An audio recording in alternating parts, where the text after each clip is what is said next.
Edu ഹബിൻ്റെ പുതിയ വീഡിയോയിലേക്ക് എല്ലാവർക്കും സ്വാഗതം. 2025 ജൂൺ സൈക്കിളിൽ നടത്തിയ നെറ്റിൻ്റെ ക്വസ്റ്റ്യൻ പേപ്പറാണ് നമ്മൾ ഈ വീഡിയോസിൽ അനലൈസ് ചെയ്യുന്നത്. ഇതിന് മുമ്പത്തെ വീഡിയോസിൽ നമ്മൾ പ്രീവിയസ് ഇയർ ക്വസ്റ്റ്യൻസ് തന്നെയാണ് അനലൈസ് ചെയ്ത് അത് നിങ്ങൾക്ക് ലഭിക്കുവാനായിട്ട് നെറ്റ് റാപ്പിഡ് റിവിഷൻ എന്ന് പറഞ്ഞൊരു പ്ലേലിസ്റ്റ് നമ്മൾ ക്രിയേറ്റ് ചെയ്തിട്ടുണ്ട്. ആ പ്ലേലിസ്റ്റിൽ കയറി കഴിഞ്ഞ് നിങ്ങൾക്ക് ലഭിക്കുന്നതാണ്. ഇന്നത്തെ വീഡിയോയിൽ നമ്മൾ അനലൈസ് ചെയ്യാനായിട്ട് പോകുന്ന മാത്തമാറ്റിക്കൽ റീസണിങ്ങിലെയും ലോജിക്കൽ റീസണിങ്ങിലെയും ക്വസ്റ്റ്യൻസ് ആണ്. First question, in the series given below, if every digit is changed with the next number as per the number series and none will be changed to 0, then how many nines are there in the new series? അതായത് ഇവിടെ ഒരു series എന്നിട്ട് അതിൻ്റെ അത് കുറേ numbers ഉണ്ട്, 23 numbers ഉണ്ട്. അപ്പോൾ ഇനി നമ്മൾ പുതിയ സീരീസ് ഉണ്ടാക്കണം. അപ്പോൾ ആ സീരീസിൻ്റെ ലോ എന്താണെന്ന് വെച്ചാൽ ഈ തന്നിരിക്കുന്ന നമ്പേഴ്സുകളുണ്ടല്ലോ, ആ നമ്പേഴ്സിനോട് ശരിക്കും ഒന്ന് കൂട്ടി കഴിയുമ്പോൾ ഏത് നമ്പറാണോ അത് നമ്മളിവിടെ എഴുതണം എന്നുള്ളതാണ്. അപ്പം ഒന്നാണ് തന്നിരിക്കുന്നതെങ്കിൽ ഒന്നിനോട് ഒന്ന് കൂട്ടി കഴിയുമ്പോൾ 2, 2 തന്നിരിക്കുന്നതെങ്കിൽ 2 ഒന്ന് കൂട്ടി കഴിയുമ്പോൾ 3, അങ്ങനെ. ഇനി 9 ഒന്ന് കൂട്ടി കഴിയുമ്പോൾ 10. അപ്പോൾ ഇവിടെ നമുക്ക് തന്നിട്ടുണ്ട് 9 ഒന്ന് കൂട്ടി കഴിയുമ്പോൾ നമ്മൾ എഴുതേണ്ടത് 0 എന്ന് എഴുതണമെന്ന് പറഞ്ഞിട്ടുണ്ട്. അത് 9 ചേഞ്ച് ചെയ്യുന്നത് 0 ആയിട്ടാണ്. അങ്ങനെയാണെങ്കിൽ എത്ര 9കൾ ഈ സീരീസിൽ കാണുമെന്നാണ് ചോദിച്ചിരിക്കുന്നത്. 2, 4, 1, 3 എന്നിവയാണ് ഇവിടെ തന്നിരിക്കുന്നത്.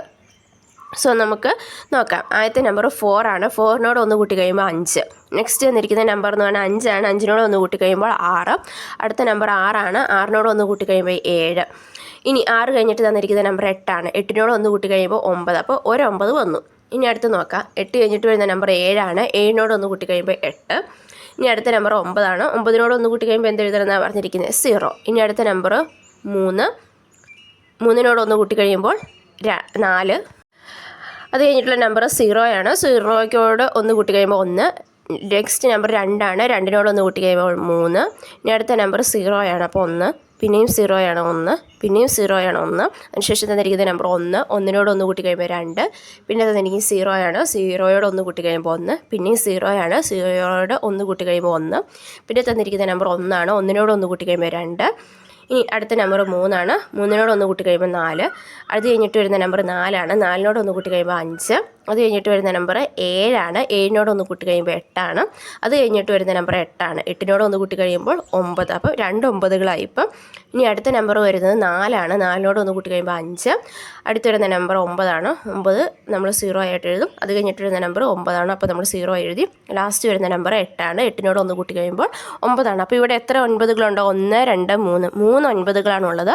സോ ഇവിടെ വരുന്ന ആൻസർ എന്ന് പറയുന്നത് ഓപ്ഷൻ 4 ആണ്. Next question, if in a certain code language dream is coded as 71692 and child is coded as 85437, then how leader will be coded in that language?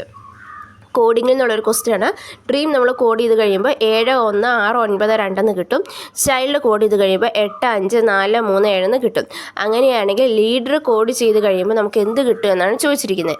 അപ്പോൾ നമുക്കിതാ ആദ്യം ഒന്ന് എഴുതി നോക്കാം. ഡ്രീം എന്ന് എഴുതി. ഡ്രീമിൻ്റെ താഴെ നമ്മൾ ആ നമ്പേഴ്സ് എഴുതി. 7 1 6 9 2. ഇനി അടുത്ത് ചൈൽഡ് എഴുതി.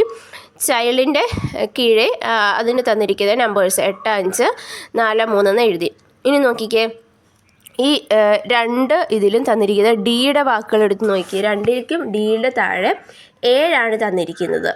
ഡിയുടെ താഴെ 7 ആണ് തന്നിരിക്കുന്നത്. അതായത് ഇവിടുത്തെ കോഡിങ്ങിൻ്റെ നിയമം എന്താണ്? ഈ ലെറ്റേഴ്സിൻ്റെ താഴെ ഏത് നമ്പേഴ്സാണോ തന്നിരിക്കുന്നത് അത് തന്നെ നമ്മൾ റിപ്പീറ്റ് ചെയ്യുക എന്നുള്ളതാണ്. അതായത് അതേ നമ്പേഴ്സ് നമ്മൾ ആ ലെറ്റേഴ്സിൻ്റെ താഴെ എഴുതുക എന്നുള്ളതാണ്. അപ്പോൾ നമുക്കിവിടെ തന്നിരിക്കുന്നത് ലീഡറാണ്. ലീഡർ എല്ല്. ചൈൽഡിൽ എല്ലുണ്ട്. എല്ലിൻ്റെ താഴെ തന്നിരിക്കുന്ന നമ്പർ 3 ആണ്. ഇനി ഈയുടെ താഴെ ഡ്രീമിൽ ഉണ്ട്. ഈയുടെ താഴെ തന്നിരിക്കുന്ന നമ്പർ 6 ആണ്. ഇനി ഡ്രീമിൽ എ ഉണ്ട്. എയുടെ താഴെ തന്നിരിക്കുന്ന നമ്പർ 9 ആണ്. ഇനി അടുത്ത ഡി. ഡ്രീമിലും ചൈൽഡിലും ഡി ഉണ്ട്. ഡിയുടെ താഴെ തന്നിരിക്കുന്ന നമ്പർ 7 ആണ്. ഇനി ഡ്രീമിൽ ഉണ്ട്. ഈയുടെ താഴെ തന്നിരിക്കുന്ന നമ്പർ 6 ആണ്. ഇനി 6 ഉണ്ട്. 6 ഡ്രീമിൽ 6 ഉണ്ട്. 6ൻ്റെ താഴെ തന്നിരിക്കുന്ന നമ്പർ 1 ആണ്. അപ്പം 3 6 9 7 6 1 ഉള്ളതാണ് ഇവിടുത്തെ കോഡിങ് വരുന്നത്. അതായത് ഇവിടുത്തെ ആൻസർ വരുന്നത് ഓപ്ഷൻ 1 ആണ്. Next question, Rohan buys an article at a discount of 25%. At what percentage above the cost price should he sell it to make a profit of 25% over the original price? അതായത് റോഹൻ ഒരു article 25% ഡിസ്കൗണ്ടിൽ വാങ്ങിച്ചു. Original പ്രൈസിൽ നിന്ന് 25% profit കൂടുതൽ ഉണ്ടാക്കണമെങ്കിൽ original പ്രൈസിൽ നിന്ന് 25% കൂടുതൽ പ്രോഫിറ്റ് ഉണ്ടാക്കണമെങ്കിൽ കോസ്റ്റ് പ്രൈസിൽ നിന്ന് എത്ര പെർസെൻറ്റേജ് എബോവ് ആയിരിക്കും അവൻ വിൽക്കേണ്ടത്, അതായത് കോസ്റ്റ് പ്രൈസിൽ നിന്ന് എത്ര പെർസെൻറ്റേജ് മുകളിലായിരിക്കും അവൻ വിൽക്കേണ്ടത് എന്നാണ് ചോദിച്ചിരിക്കുന്നത്. അതായത് ഒറിജിനൽ പ്രൈസിൽ നിന്ന് 25% പ്രോഫിറ്റ് കൂടുതൽ ഉണ്ടാക്കണമെങ്കിൽ കോസ്റ്റ് പ്രൈസിൽ നിന്ന് എത്ര പെർസെൻറ്റേജ് കൂടുതലായിട്ടാണ് അവൻ വിൽക്കേണ്ടത് എന്നാണ് ചോദിച്ചിരിക്കുന്നത്. 68.5, 77.5, 65.5, 66.67 എന്നിവയാണ് ഇവിടെ തന്നിരിക്കുന്നത്. ഇവിടെ നമുക്ക് ഒറിജിനൽ പ്രൈസ് 100 എടുക്കാം. അപ്പോൾ 25% ഡിസ്കൗണ്ടിൽ കിട്ടിയെന്നാണ് പറഞ്ഞിരിക്കുന്നത്. അപ്പോൾ അത് എത്രയായി? 75ആയി. ഇനി പ്രോഫിറ്റ് എന്ന് പറഞ്ഞാൽ എങ്ങനെയാണ്? അതായത് ഒറിജിനൽ പ്രൈസിൽ നിന്ന് 25 കൂട്ടത് ഉള്ളതാണ്, അതായത് 125. അപ്പം നമ്മുടെ ഒറിജിനൽ പ്രൈസ് 100 ഡിസ്കൗണ്ട് പ്രൈസ് 75. ഇനി ഒറിജിനൽ പ്രൈസിൽ നിന്ന് 25% കൂടുതൽ വരണമെങ്കിൽ അത് 125. ഇനി നമ്മുടെ ഇവിടെ ചോദിച്ചിരിക്കുന്നത് എന്താണ്? ഇവിടെ കോസ്റ്റ് പ്രൈസിൽ നിന്ന് എത്ര പെർസെൻറ്റേജ് കൂടുതലായിരിക്കും ഒറിജിനൽ പ്രൈസിൽ നിന്ന് 25% കൂടുതൽ വിട്ട് കഴിഞ്ഞാൽ അവൻ ഉണ്ടാക്കുന്ന പ്രോഫിറ്റ്, അതായത് കോസ്റ്റ് പ്രൈസിനെ വെച്ചാണ് നമ്മളോട് ചോദിച്ചിരിക്കുന്നത്. സോ നമ്മൾ എന്ത് ചെയ്യണം? പെർസെൻറ്റേജ് കാണാനായിട്ട് 125 മൈനസ് 75, അതായത് അവൻ്റെ കോസ്റ്റ് പ്രൈസ് എന്ന് പറഞ്ഞാൽ 75 ആണല്ലോ, divide by 75 into 100 is equal to 50 divide by 75 into 100 is equal to 66.67. അതായത് അവൻ്റെ കോസ്റ്റ് പ്രൈസ് എന്ന് പറഞ്ഞാൽ എത്രയാണ്? 75. ഇനി ഒറിജിനൽ പ്രൈസിൽ നിന്ന് അവൻ 25% പ്രോഫിറ്റ് ഉണ്ടാക്കിയിട്ടാണ് വിൽക്കേണ്ടത്. അപ്പോൾ അങ്ങനെയാകുമ്പോൾ നമ്മുടെ ഒറിജിനൽ പ്രൈസ് 100 നിന്ന് പ്രോഫിറ്റ് കിട്ടി കഴിയുമ്പോൾ 125. അവൻ്റെ കോസ്റ്റ് പ്രൈസ് എന്ന് പറഞ്ഞാൽ 75. So 125 minus 75 divide by 75 into 100 എന്ന് ചെയ്താൽ മതി. അപ്പോൾ നമുക്ക് ഓപ്ഷൻ 4 ആയിട്ടാണ് കറക്റ്റായിട്ടുള്ള ആൻസർ വരുന്നത്. Next question, which of the following statement is A true? അതായത് താഴെ കൊടുത്തിരിക്കുന്നതിൽ ഏതൊക്കെ സ്റ്റേറ്റ്മെൻ്റ് ആണ് ട്രൂ എന്നാണ് ചോദിച്ചിരിക്കുന്നത്. If an athlete run 200 meters in 24 seconds, then his speed is 30 km/h. 65% of number is 21 less than 4 of that number. The number is 150. A car is running at a speed of 108 km/h. The distance covered by car in 50 seconds is 450 meters. Differentiate between two numbers A and B is 1660. If 7.5% of A is 12.5% of B, the value of A and B is 4150 and 2200. അതായത് ഇവിടെ കുറച്ച് സ്റ്റേറ്റ്മെൻറ്റുകൾ തന്നിരിക്കുകയാണ്. അപ്പോൾ ആ A എന്ന് പറഞ്ഞ statement തന്നിരിക്കുന്നത് ഒരു അത്ലറ്റ് 200 മീറ്റർ 24 സെക്കൻഡിൽ ഓടിയെങ്കിൽ അതിൻ്റെ സ്പീഡെന്ന് പറയണത് 30 km/h, അതായത് ഒരു മണിക്കൂറിൽ 30 km ആണെന്നാണ് പറഞ്ഞിരിക്കുന്നത്. ഇനി ബി പറഞ്ഞിരിക്കുന്നത് ഒരു നമ്പറിൻ്റെ 65% എന്ന് പറയണത് ആ നമ്പറിൻ്റെ തന്നെ 4/5 വെച്ച് നോക്കുമ്പോൾ 21 ലെസ്സാണ്, അതായത് 5% അതിൻ്റെ 4/5 തമ്മിലുള്ള ഡിഫറൻസ് പറഞ്ഞാൽ 21 ആണ്. അങ്ങനെയാണെങ്കിൽ ആ നമ്പർ 150 ആണെന്നാണ് പറഞ്ഞിരിക്കുന്നത്. ഇനി സി പറഞ്ഞിരിക്കുന്നത് ഒരു കാറ് റൺ ചെയ്യുന്ന സ്പീഡ് എന്ന് പറയുന്നത് 108 km/h ആണ്.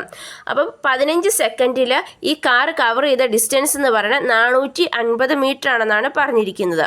ഇനി ലാസ്റ്റ് പറഞ്ഞിരിക്കുന്നത് എന്താണെന്ന് വെച്ച് കഴിഞ്ഞാൽ 2 നമ്പറുണ്ട് എയും ബിയും, അതിൻ്റെ ഡിഫറൻസ് എന്ന് പറഞ്ഞാൽ 1660 ആണ്. ഇനി എയുടെ 7.5% എന്ന് പറയുന്നത് ബിയുടെ 12.5% ആണ്. അങ്ങനെയാണെങ്കിൽ എയുടെ വാല്യൂ 4150 ബിയുടെ വാല്യൂ 2200 ആണെന്നാണ് പറഞ്ഞിരിക്കുന്നത്. അപ്പോൾ ഇതൊക്കെയാണ് നമ്മുടെ സ്റ്റേറ്റ്മെൻറ്റ്. നമുക്ക് ആദ്യത്തെ സ്റ്റേറ്റ്മെൻറ്റ് നോക്കാം.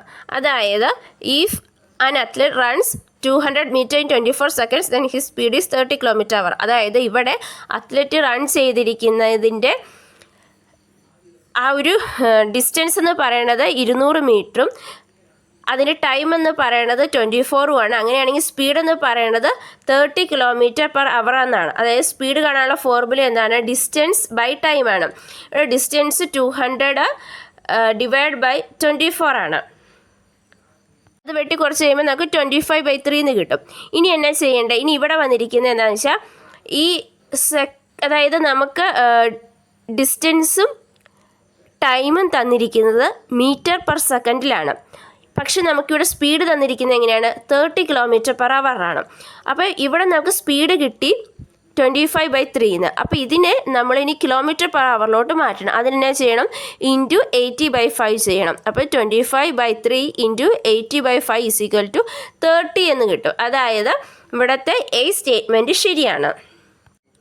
ഇനി നമുക്ക് സ്റ്റേറ്റ്മെൻറ്റ് ബി നോക്കാം. അതായത് ഇവിടെ തന്നിരിക്കുന്ന നമ്പർ 150 ഈ 150ൻ്റെ 65% അതിൻ്റെ 4/5 തമ്മിലുള്ള വ്യത്യാസം എന്ന് പറയുന്നത് 21 പറഞ്ഞിരിക്കുന്നത്.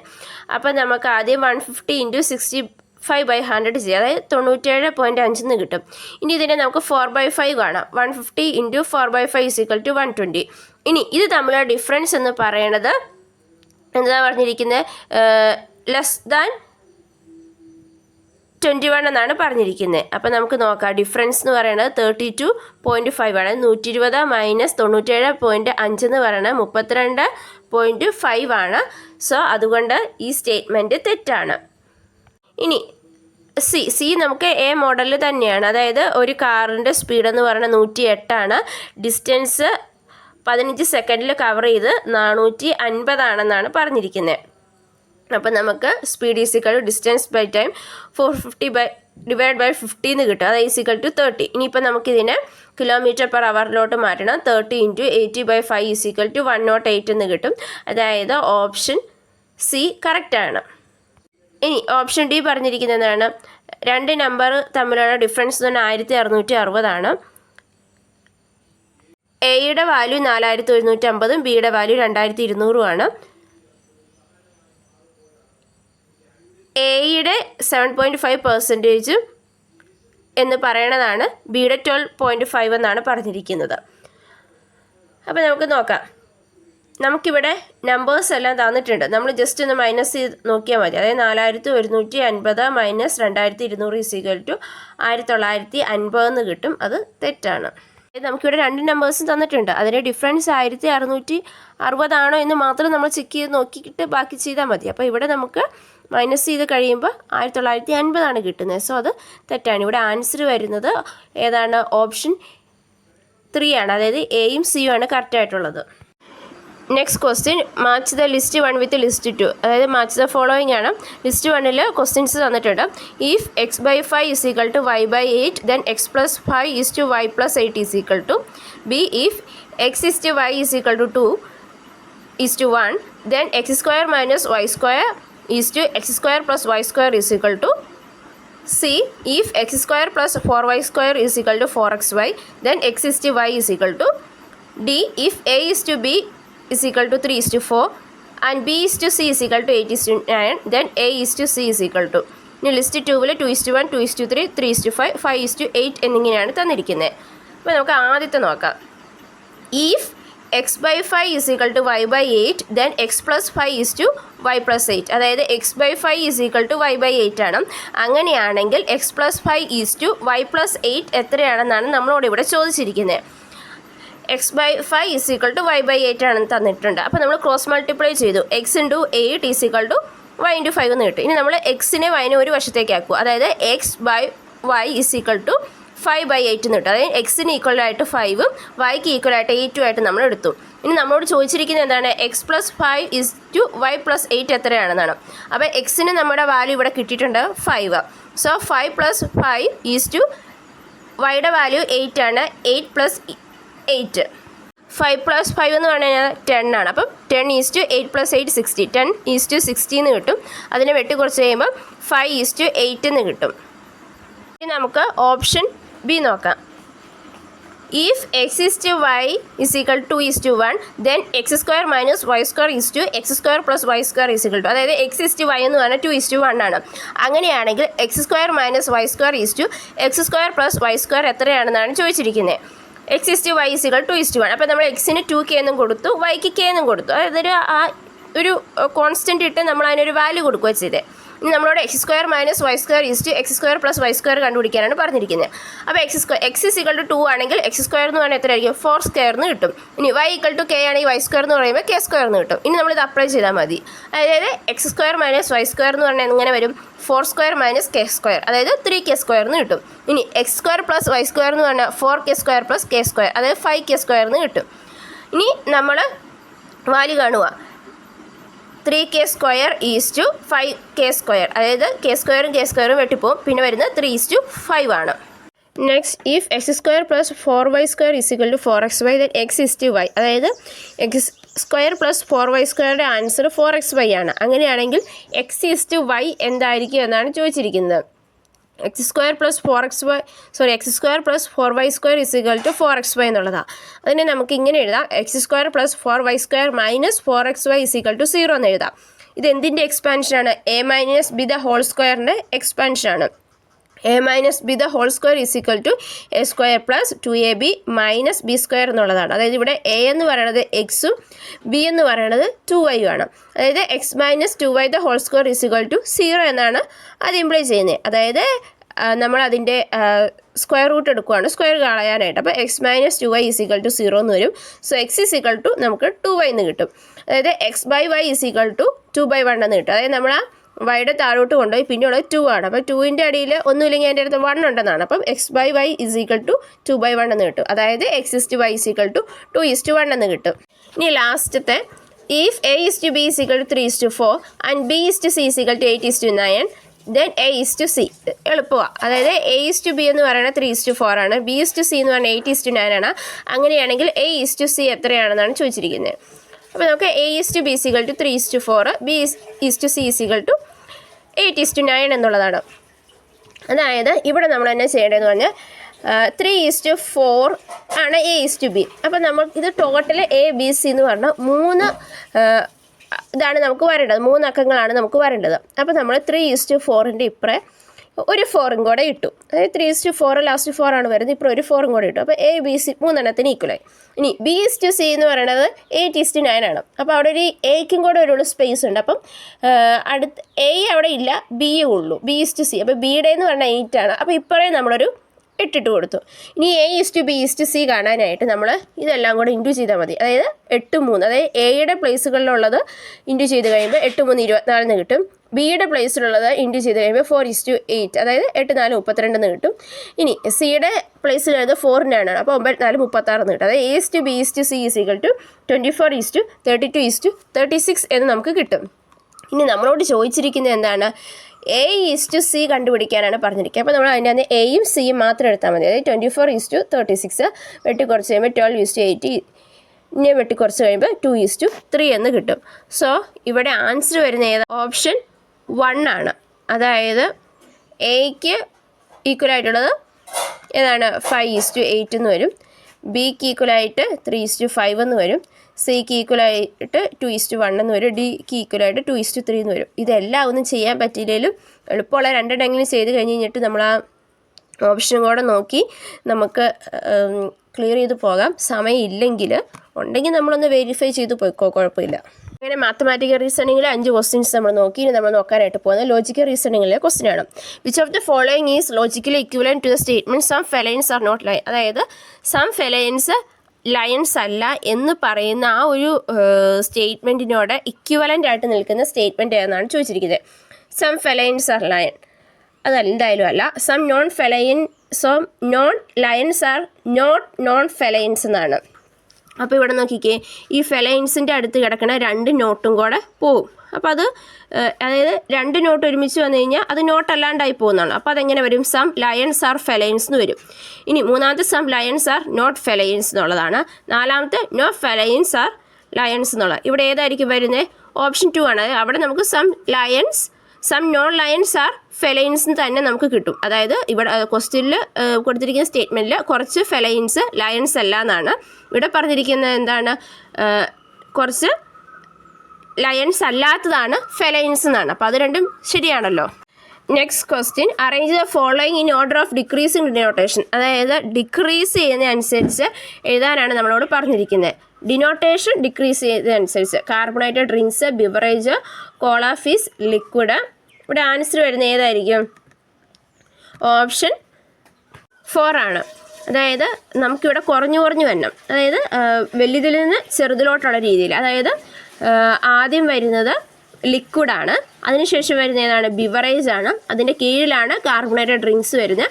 അതിന് ഏറ്റവും ബെസ്റ്റ് എക്സാമ്പിൾ ഏതാണ്? കോള, ഫിസ് എന്ന് പറയുന്നതാണ്.